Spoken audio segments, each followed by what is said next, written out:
Hello my friend, कैसे हैं आप सब। आज हम विध्वंस कॉमिक्स का आखिरी पार्ट शुरू करते हैं, पार्ट नंबर 4। अब तक आपने देखा कि नागराज को इतिहास ने, काल पहेलिया ने, बोनावामन ने इतिहास में फंसा लिया है और डोगा मर चुका है, भेड़िया परमाणु, और ध्रुव की अभी तक अधम के साथ लड़ाई चल रही है। तो अब आप इसको कंटिन्यू करते हैं। नागराज के लिए सिर पर मौत मंडरा रही थी। आखिरी बार इस दुनिया को देख ले नागराज। लेकिन नागराज के सिर से टकराते ही अरे, ये तलवार तो सिर काटने के बजाय खुद ही टेढ़ी हो गई। तुझको शायद पता नहीं है नागपाशा कि मेरे गर्दन से नीचे का भाग तो सूक्ष्म सर्प सुरक्षित रखते हैं, लेकिन गर्दन से ऊपर के हिस्से की रक्षा मेरी इच्छाधारी शक्ति करती है। अब जब तक मैं जीवित हूं, मैं दबा हुआ हूं, तब तक तू मुझे नहीं मार सकता। उतनी देर में मैं बचाव का कोई और रास्ता सोच ही लूंगा। नहीं, ऐसा नहीं होना चाहिए। तू बड़ी मुश्किल से मेरे शिकंजे में आया है, पर मेरे पास तुझको मारने का एक और बड़ा ज़बरदस्त आइडिया है। जानता है कि तू इस वक्त कहाँ पर है? वहीं पर जहाँ पर कभी तक्षक नगर हुआ करता था। बस मुझको इतिहास की मदद से एक बार फिर से वो समय जिंदा करना होगा, और इतिहास यह कार्य आसानी से कर सकता है। इतिहास तक्षक नगर को जीवित करो, लेकिन तक्षक नगर के जीवित होने का मेरी मौत से क्या संबंध? गहरा संबंध है। तक्षक नगर जीवित होने से राजा तक्षक राज और रानी ललिता भी जीवित हो उठेंगे। हम भूतकाल में उस वक्त में पहुंचेंगे जब तू अपनी माँ रानी ललिता की कोख में भी नहीं आया था। उस समय में अगर मैं रानी ललिता और राजा तक्षक राज को मार दूंगा तो तू कभी पैदा होगा ही नहीं।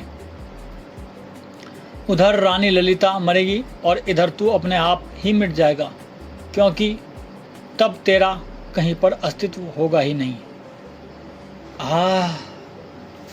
बड़ी कुटिल चाल चली है नागपाशा ने। अगर इसने सचमुच मेरी माँ रानी ललिता को मेरे पैदा होने से पहले ही मार दिया तो मैं कभी पैदा नहीं होऊंगा। इस कारण मेरा अस्तित्व सचमुच मिट जाएगा।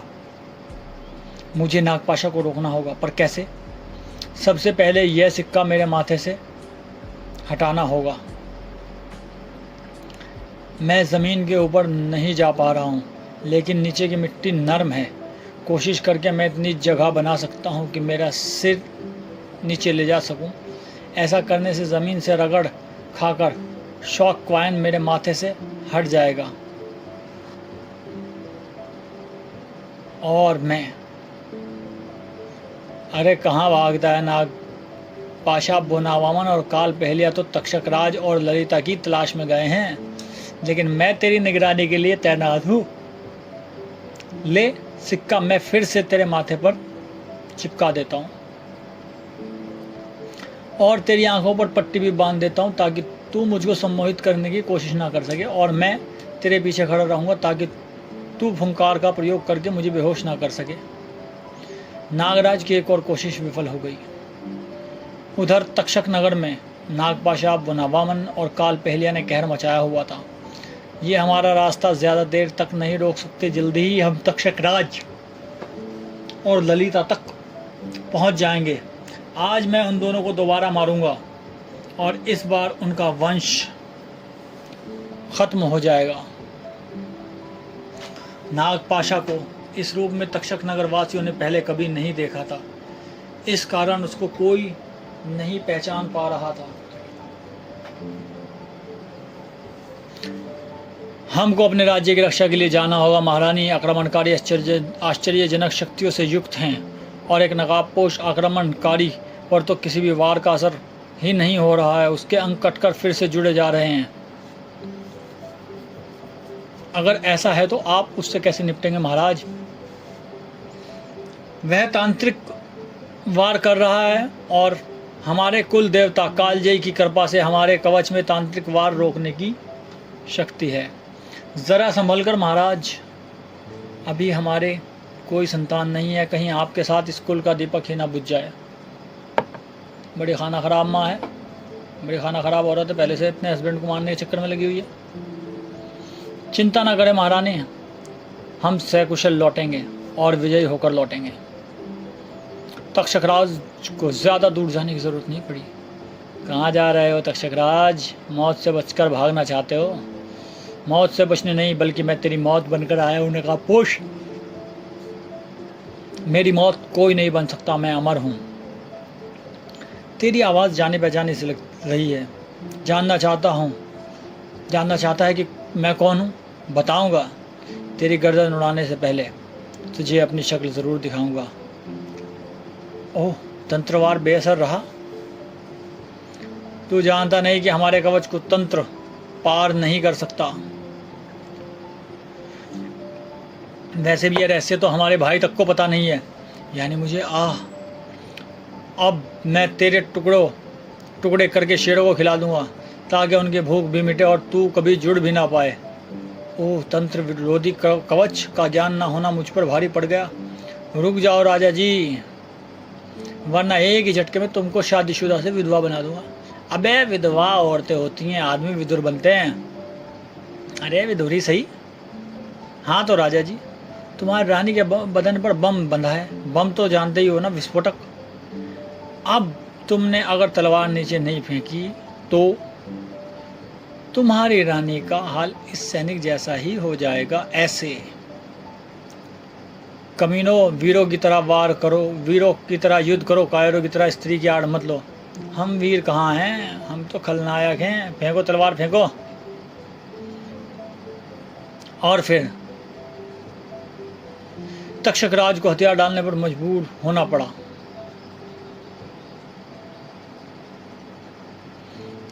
शाबाश, अब इसके बदन पर भी बम बांध दो और रिमोट मुझे दे दो। इसको नागराज के सामने ले जाकर मारेंगे और उसको अपनी आंखों से मिटता हुआ देखेंगे। और फिर देख नागराज, एक जादू दिखाता हूँ। इधर इनकी गर्दन कटेगी, उधर तू मर जाएगा। कौन है ये नागराज, और हमारे मरने से इसकी मृत्यु का क्या संबंध है? नागराज की मृत्यु अब लगभग निश्चित थी, और ध्रुव के लिए भी मौत को टालना अब आसान नहीं लग रहा था। इसकी किरणों को मेरे पास कोई जवाब नहीं। अब तो मैं ज़्यादा देर तक इनसे बच सकता हूँ और ना ही इनको रोक सकता हूँ। इन किरणों को परिवर्तित कर सकने वाला एकमात्र मिरर इसने तोड़ डाला, और उसके अलावा कोई और हथियार। वाह, एक आइडिया तो है, ट्राई करके देखता हूँ। अगले ही पल ध्रुव के शक्तिशाली हाथों ने पेट्रोल टैंक को मोटरसाइकिल से अलग करके अधम की तरफ पूरे पेट्रोल को उछाल दिया। अधम का रेतीला शरीर पेट्रोल से तरबतर हो गया, और ध्रुव के सिग्नल फ्लेयर ने उसको सुलगाने में वक्त नहीं गंवाया। ओह, तुम क्या समझते हो कि आग मुझको जला सकती है? अरे, आग से तो मैं नहाता हूँ, शरीर की गंदगी को जलाकर साफ करता हूँ। आग मुझे ताजगी देती है और स्फूर्ति देती है। आग अपना काम कर रही है, अब बस मुझको आग के बुझने का इंतज़ार करना है। जल्दी ही आग बुझ गई। अरे, ये तू मुझ पर क्या छिड़क रहा है? इसको पेंट की स्प्रे कैन कहते हैं। जब से यह मेरी यूटिलिटी बेल्ट में रखी गई थी, तब से मैंने पहली बार इसका प्रयोग किया है। तू इसको मेरे चेहरे पर डालकर मेरी दृष्टि को ढकना चाहता है, लेकिन अधम की दृष्टि को यह रंग की परत रोक नहीं सकती। अधम अभी भी देखकर वार कर सकता है। अरे, मेरे हाथों से मंत्रित किरण बाहर क्यों नहीं निकल रही है?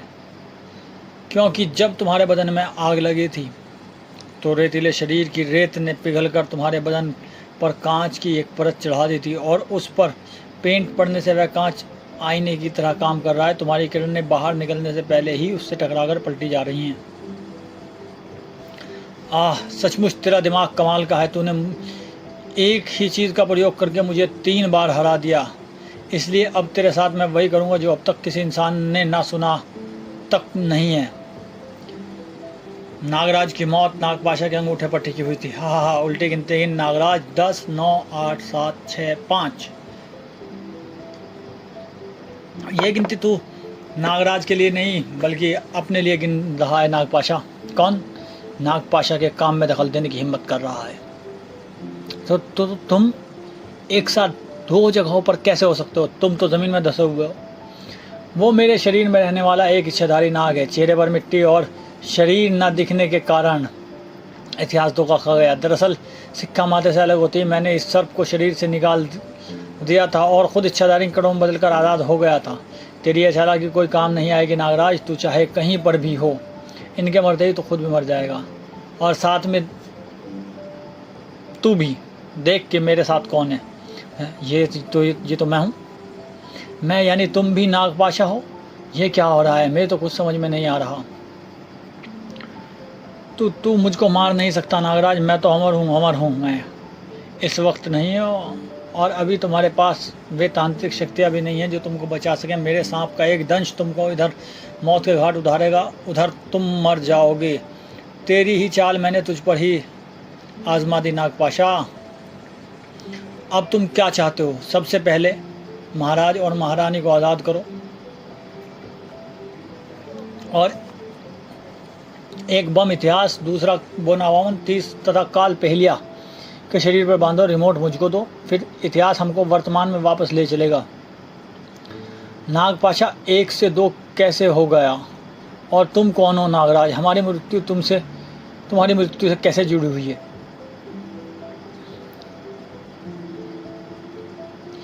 अगर संतान के पैदा होने से पहले ही उसके माता पिता मर जाएं तो संतान को जीवन कैसे मिलेगा? मैं आपका वो अजन्मा बेटा हूं जिसको आप कुछ वर्षों के बाद पाएंगे। यह सब मुझे मारने का षड्यंत्र का एक हिस्सा था, लेकिन इसने मुझको आपसे मिलवा दिया, मेरे उन माता पिता से जिनको मैंने अपने होश में कभी नहीं देखा था। काश मैं यहाँ पर रुक सकता, पर हम इस युग के नहीं हैं। यह भूतकाल है, हमको वर्तमान में जाना ही पड़ेगा। चलो इतिहास। बेटा नागराज रुक जाओ, हमको छोड़कर मत जाओ। रुक जाओ नागराज पुत्र। अरे यह हम किसको पुकार रहे थे रानी? पता नहीं, ऐसा जैसे मैंने अपने बेटे को देखा हो। तुम्हारी पुत्र की चाहत तुमको हर जगह अपना बेटा दिखाती है, पर हम राजमहल से यहाँ कैसे आ गए पता नहीं रानी, कुछ समझ में नहीं आ रहा है। चलो विश्राम करते हैं। भविष्य की यात्रियों को लौटते उनकी यादें भी लुप्त हो गईं, लेकिन राजा रानी के दिमाग में कहीं अपनी छाप छोड़ गई थी। उधर रेगिस्तान में अधम, तेरा खेल खत्म हुआ। तूने अपनी शक्तियों का प्रयोग करके मुझे अपनी स्थिति का पता बता दिया। अब तू मेरे हाथों से नहीं बचेगा। मेरा थोड़ा शरीर अभी भी रेतीला है और मेरी शक्तियाँ पूर्ण रूप से अभी वापस नहीं आई हैं। अपने दिमाग का इस्तेमाल करो ध्रुव, मेरी मदद करो। अधम की रहस्यमय शक्तियों ने ध्रुव को अपना गुलाम बना लिया था। तुमको ना मारकर मैंने अच्छा ही किया। तुम बिना मरे मेरे ज़्यादा काम के हो ध्रुव।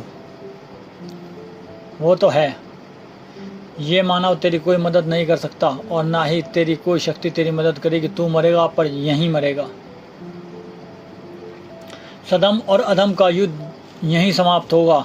हम दोनों की शक्तियाँ लगभग बराबर की हैं, परंतु धीरे धीरे सदम मुझ पर भारी पड़ रहा है। कुछ करो, फिलहाल तो सिर्फ भागो। अधम यही बचने का एक लौता रास्ता है। मेरे पीछे पीछे आओ। बचाव का यह तरीका मुझे समझ तो नहीं आ रहा, लेकिन तुम्हारे दिमाग पर भरोसा करने के अलावा कोई और चारा नहीं है। भागने से भी तुम्हारा बचाव नहीं होगा। अधम, मुझसे अब बच पाना असंभव है। तभी एकाएक तीर वायु कैसे चलने लगी? एकाएक नहीं सदम, तुम उस रेगिस्तानी आंधी की चपेट में आ गए हो जिसका पता मैंने अपने कमांडो हेडक्वार्टर से संपर्क साधकर लगाया था। अभी तुम आंधी के एक किनारे पर हो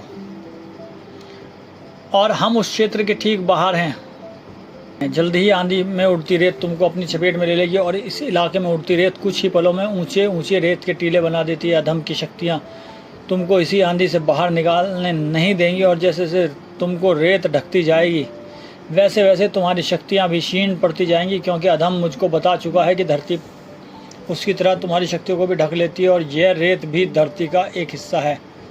ओह मेरी शक्तियाँ क्षीण हो रही, नागराज को बुलाना होगा। नागराज। सदम की बची हुई शक्तियों ने नागराज को उसी स्थान पर खींच लिया।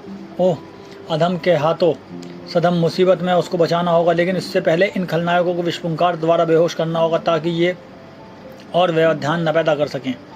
इन तीनों को तू बेहोश कर सकता है नागराज, पर मुझे रोकने के लिए तू क्या करेगा? मुझ पर तो विषपुंकार का ज़्यादा असर होने वाला नहीं है। मैं तक्षक नगर के भूतकाल में तुझ पर जो सर्प छोड़ कर आया हूँ वह उसी काल का सर्प था। वह अभी भी तेरी गर्दन से लिपटा और मेरे मानसिक संपर्क में है। अगर तूने कोई भी गलत हरकत की तो मेरा आदेश पाते ही वह तुझको काट खाएगा और तू वहाँ पर मरते ही यहाँ पर भी नष्ट हो जाएगा। सचमुच एकदम मैंने जो कुछ कहा है वह सच है या नहीं मुझको नहीं पता, लेकिन नागपाशा को डराए रखने के लिए यह कहानी काफ़ी है। इतना देर से मैं सदम को बचा लूँगा। अरे सरपरस्ती कट गई कैसे? मैंने काटी है। सदम आज़ाद नहीं होगा। तुझको समझाने का वक्त मेरे पास नहीं है, बस मेरी बात का यकीन करो। अब मैं सब कुछ समझ गया हूँ। अधम ने तुमको भेड़िया और परमाणु की तरह इसलिए नहीं मारा क्योंकि वह तुम्हारी मदद से सदम को मारना चाहता है। उसने तुमको गुलाम बना लिया है ध्रुव, पर मैं ऐसा नहीं होने दूंगा। मैं तुमको भी रोकूंगा और अधम को भी। तू मेरे सामने एक जहरीले कीड़े ज़्यादा कुछ भी नहीं है नागराज। तुझको मसलने के लिए मुझको ध्रुव के दिमाग की आवश्यकता भी नहीं है, लेकिन फ़िलहाल मैं तुझको मारूंगा नहीं, सिर्फ बंधक बनाकर रखूंगा, वह भी सिर्फ सदम के ख़त्म होने तक। अधम, तुम नागराज पर अपनी शक्तियों का प्रयोग करने के कारण सदम पर शक्तिवार नहीं कर सकते। सदम आज़ाद होने की कोशिश कर रहा है। सदम स्वतंत्र होने की चेष्टा नहीं कर रहा बल्कि स्वतंत्र हो चुका है। कैसे? मेरे सर्पों के कारण। तुम्हारी नज़रें बचाकर मैंने रेत में सर्प छोड़ दिए थे। उन्होंने रेत को खोदकर टीले को इतना धसका दिया कि सदम अपनी शक्तियों का प्रयोग करके आज़ाद हो सके। अब और कोई रास्ता नहीं बचा है ध्रुव, तुमको नागराज की जान लेनी ही होगी, वरना ये दोनों मिलकर हम पर भारी पड़ जाएंगे। मेरी पूरी शक्ति अभी वापस नहीं आई है। मैं सदम को रोके रखता हूँ, तब तक तुम नागराज से तो जो आज्ञा। अधम, होश में आओ ध्रुव। अधम ने तुमको अपने वश में किया हुआ है। मैं तुम्हारा दोस्त हूँ ध्रुव, और इस नाते मुझको तुमसे लड़ना ही पड़ेगा, क्योंकि मुझको तुम्हें अधम के चुंगल से आज़ाद कराना है। सो जाओ ध्रुव। जब जागोगे तो तुम अधम के वश से आज़ाद हो चुके होगे, क्योंकि तब तक अधम को नष्ट किया जा चुका होगा। जो इंसान 4 मिनटों तक अपनी सांस रोक सकता है उस पर तुम्हारी विषफुंकार असर नहीं करेगी, क्योंकि इतनी देर में तेज़ चलती हवा तुम्हारी फुंकार को बिखेर देगी। लेकिन हवा मेरे सर्प सेना को नहीं बिखेर पाएगी। मैं तुमको ऐसे सर्पों को खोल के कैद कर दूंगा जिससे तुम निकल नहीं पाओगे। मुझे ढकने के लिए पहले सर्पों को मेरे पास पहुंचना होगा, और ऐसा वो नहीं कर पाएंगे। मेरे सर्प तेरे शरीर तक ज़रूर पहुंचेंगे, क्योंकि अब तेरी ब्रेसलेट तेरी कलाइयों पर नहीं है। नागराज बहुत शक्तिशाली है। अगर मैंने इसको सोचने का मौका दिया तो मेरी हार निश्चित है। वैसे यह बात मेरे लिए अच्छी है कि नागराज मुझको मारने की नहीं, सिर्फ रोकने की कोशिश कर रहा है, लेकिन फिर भी मुझे तो नागराज को मारने की कोशिश करनी है। ध्रुव के गले से निकली उस पुकार ने उन सैकड़ों गिद्धों की नींद तोड़ दी जो रेगिस्तान में फंसे हर उस शिकार पर नजर रखते हैं जिसके शरीर पर मांस हो, फिर वह चाहे शिकार सांप ही क्यों ना हो। बहुत हो गया ध्रुव, तू मेरी 2 शक्तियों के वार से तो बच गया, लेकिन अब मैं तुझको अपना दोस्त नहीं बल्कि महापापी अधम का गुलाम समझकर वार करूंगा। अधम और सदम की लड़ाई भी जोर पकड़ रही थी। जल्दी करो ध्रुव, और नागराज को ख़त्म करके मेरी मदद करो। मैं ज़्यादा देर तक नहीं टिक पाऊंगा। अधम मेरे दिमाग पर कुछ ज़्यादा ही निर्भर हो रहा है। नागराज को मारना क्या बच्चों का खेल है? अभी तो उसके लिए मुझे मारना बाएं हाथ का काम है। ये क्या है? ओह, समझा, यह मेरा काम कर सकता है, बस नागराज को शक ना हो। अगले ही पल नागराज की आंखों में रेत का गुबार घुसा। इस चाल से तुम मुझसे बच नहीं सकते। नागराज तुमको ढूंढ ही निकालेगा। आज मैं अपने उस सर्प शक्ति का प्रयोग करूंगा जिसके प्रयोग से सांप अपने शिकार को ढूंढता है, अपनी जीभ का प्रयोग करके तुम्हारी गंध पकड़ने के लिए। वो रहे तुमने मुझको तो पकड़ लिया नागराज, लेकिन यह नहीं देख पाई कि इस बीच मैंने क्या किया। उस स्थान की रेत में कुछ दबाया है जिस स्थान पर तुम इस वक्त खड़े हो। क्या दबाया? वो बम दबाए थे जो बोना वामन और अन्य 2 विलनों के शरीर पर बंधे थे। दरअसल रेत के अंदर दबे इस रिमोट पर मेरा हाथ पड़ा तो इसको छूकर ही मैं समझ गया था कि ये क्या चीज़ है। बस मैंने तुम्हारी आंखों में रेत डालकर फटाफट विलनों के शरीर से बम खोले और रेत में दबाकर तुमको उस स्थान तक आने का इंतज़ार करने लगा। शाबाश ध्रुव, अब मुझे नागराज की जान निकालने में कोई दिक्कत नहीं होगी और फिर मैं सदम के प्राण निकालूंगा। हाँ, नागराज के प्राण निकालकर तो शक्तिशाली हो गया, देर से समझा, लेकिन अब मैं तेरा खेल समझ चुका हूँ और किस्मत ने तेरी चाल को काटने के लिए मेरे पास कुछ शक्तिशालियों को भी भेज दिया है। ये क्या हो रहा है? ओह, तेरी आत्मा खींच रहा हूँ।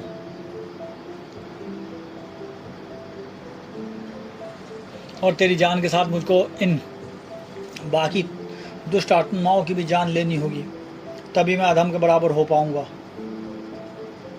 ये इस कहानी का सबसे बड़ा सस्पेंस क्लियर होता है यहाँ पे। अब आर पार की लड़ाई का समय आ गया था। अधम और सदम के शरीर में समाई पुण्य आत्मा और दुष्ट आत्माओं की शक्तियाँ एक नए रूप में एक दूसरे के साथ टकरा रही थी। देखो ध्रुव, ये सदम का असली रूप।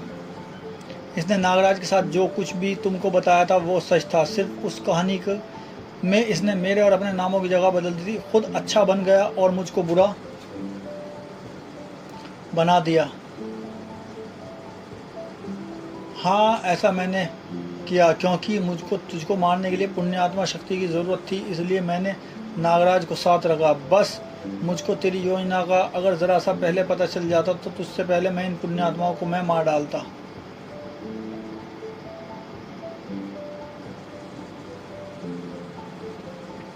तू इनको नष्ट करने के लिए मारता, लेकिन मैंने इनकी पुण्य शक्तियाँ लेने के लिए इनके प्राण हरे थे। तुझको नष्ट करने के बाद मैं इन सबको फिर से जीवित कर दूंगा।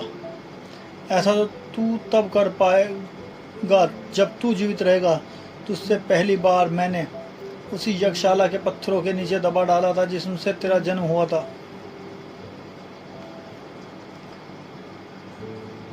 पर इस बार मैं तेरी बोटी बोटी करूंगा और तू मरते मरते एक और अद्भुत नज़ारा देखेगा। पूरी पृथ्वी पर फैलता पाप का राज, यानी सधम का राज। ये सबसे बड़ा इसका वो था कि ये विलन बड़ा छुपा हुआ था। अब तक हम विलन को हीरो और हीरो को विलन समझ रहे थे। और ये तू क्या कर रहा है? उस अदृश्य पाप क्षेत्र को जागृत कर रहा है जो पृथ्वी के साथ साथ तैरता रहता है, जिसमें पापी प्राणियों को रखा जाता है। हाँ, इस पाप क्षेत्र से पाप आत्माओं को इस पार आना असंभव समझा जाता है, लेकिन इन 4 महापापियों ने मेरी पाप शक्ति को इतना बढ़ा दिया कि मैं पाप क्षेत्र से इस पृथ्वी पर आने वाला द्वार खोल सकता हूँ। अब पूरी पृथ्वी ही एक पाप क्षेत्र बन जाएगी। ओफ, दुष्ट आत्माएं इस द्वार को पार करके पृथ्वी पर आ रही, इन सबको नष्ट कर पाना संभव नहीं। एक ही रास्ता है, तूने ये द्वार खोला है और ये द्वार अब तभी बंद होगा जब तुझे भी पाप क्षेत्र में धकेल दिया जाएगा। पाप क्षेत्र में तो मैं तुझको धकेलूंगा जहाँ पर करोड़ों पापी प्राणी और इन सभी पुण्य आत्माओं को चटखारे ले लेकर खाएंगे। अधम और सधम दोनों ही एक दूसरे को पाप क्षेत्र में भेजने की कोशिश कर रहे थे, लेकिन सधम अधम पर भारी पड़ रहा था। ओह, पाप क्षेत्र के अंदर से पापी आत्माएं भी सधम की मदद कर रही हैं। अधम और सुपर हीरोज को ये प्राणी अंदर खींच रहे हैं। मुझे अधम की मदद करनी होगी। अधम पल भर में ध्रुव का इशारा समझ गया और ध्रुव के प्राण भी अधम के शरीर में खिंचते चले गए। ध्रुव की पुण्यात्मा शक्ति ने अधम के पलड़े को भारी बना दिया। इस चाल को समझ पाने से पहले ही सधम का शरीर पाप क्षेत्र में गिर चुका था। द्वार बंद हो रहा है। सधम तो पाप क्षेत्र में चला गया, परंतु इन खलनायकों के शरीर यहीं पर होने के कारण इनकी आत्माएं उस पार नहीं गईं। अब ये खलनायक फिर से जीवित हो जाएंगे। ओह, सारा खेल उल्टा हो गया। मुझे नागपाशा को तुरंत यहाँ खींचना होगा, वरना ये सुपर हीरो जिसको बंदे बना लेंगे।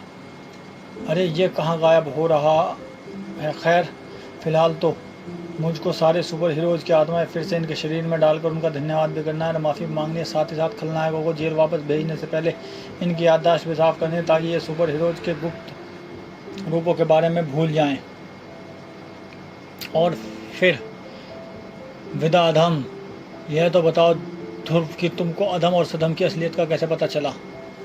अधम ने खुद मुझे बताया था।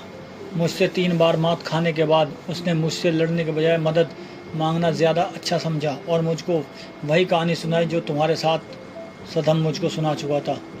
लेकिन तुमने उसकी कहानी पर विश्वास कैसे किया?